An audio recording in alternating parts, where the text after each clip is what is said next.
No capítulo anterior, Denji teve um pesadelo. Ele sonhou com uma porta cheia de papéis pregados nela e com a voz do Pochita dizendo para ele nunca abrir essa porta. Ele então acordou assustado. Nisso também a Power acordou. Ela estava com 4 chifres na cabeça. Isso aconteceu no capítulo 38. Hoje irei resumir o capítulo 39, onde neste capítulo Denji terá um encontro. Ficou curioso para saber o que vai rolar? Então não saia do vídeo. Antes de você conferir, deixa aquele like brabo se você já é de casa. Mas caso você ainda não faz parte dessa alcateia nerd, peço que deixe seu like no decorrer do vídeo se você gostar do conteúdo. Aliás, eu sou o Matheus e seja bem-vindo ao canal Alpha Nerd.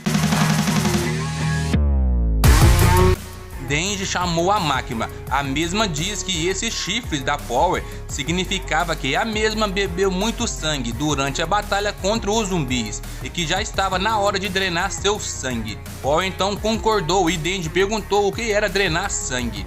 Makima diz que a Power tem seu sangue drenado periodicamente, pois se ela não drenar, Power se tornaria um demônio mais assustador e convencido do que ela já é. Então Makima perguntou ao Denji se ela poderia levar a Power. O mesmo concordou. Então ela diz que Denji iria precisar de um parceiro provisório e que esse parceiro pediu para trabalhar com o Denji.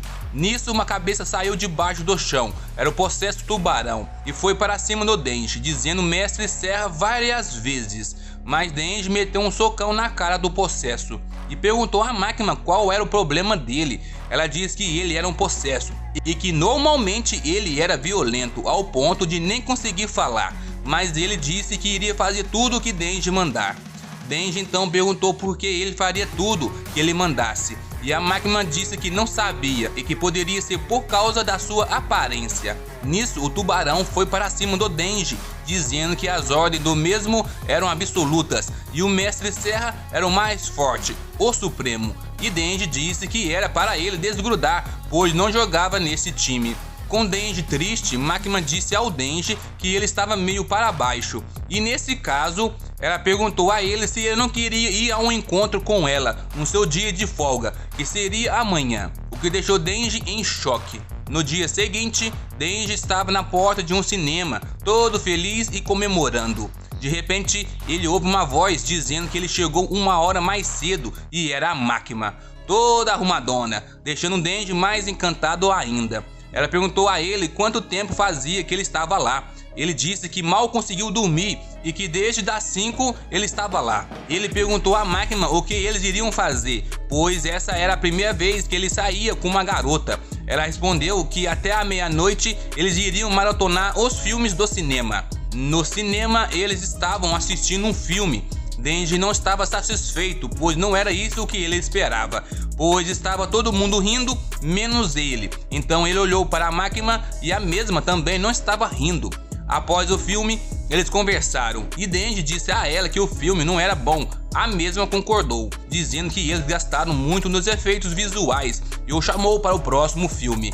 Então eles ficaram o dia todo vendo o filme e até então eles não tinham gostado de nenhum filme. Então chegou o último. Makima disse ao Denji que as pessoas não entendiam esse filme e perguntou se ele queria vê-lo com ela. Denji disse que sinceramente nenhum desses filmes ele tinha gostado e que talvez ele não entendesse de filmes. Makima então disse a ele que a cada 10 filmes, somente um ela achava interessante e que sempre tinha um filme que poderia mudar as suas vidas. No cinema estavam somente os dois, então Denji chorou por causa do filme e ficou com medo da Makima perceber que ele estava chorando, mas quando ele olhou para ela, a mesma também estava. Bom, após o filme nas ruas da cidade, Denji disse a Makima que ele lembraria desse filme até o dia da sua morte. Ela também concordou com ele e disse que esse filme pagou os gastos que eles tiveram com os filmes anteriores. Durante o passeio, Denji perguntou a Makima se ela achava que ele tinha um coração, mas ela perguntou por que ele estava dizendo isso, e ele respondeu que não era nada demais. E de repente, Makima colocou sua cabeça no peito de Denji. Olhando para ele, ela disse que sim, ele tinha um coração. Após isso, ela foi embora.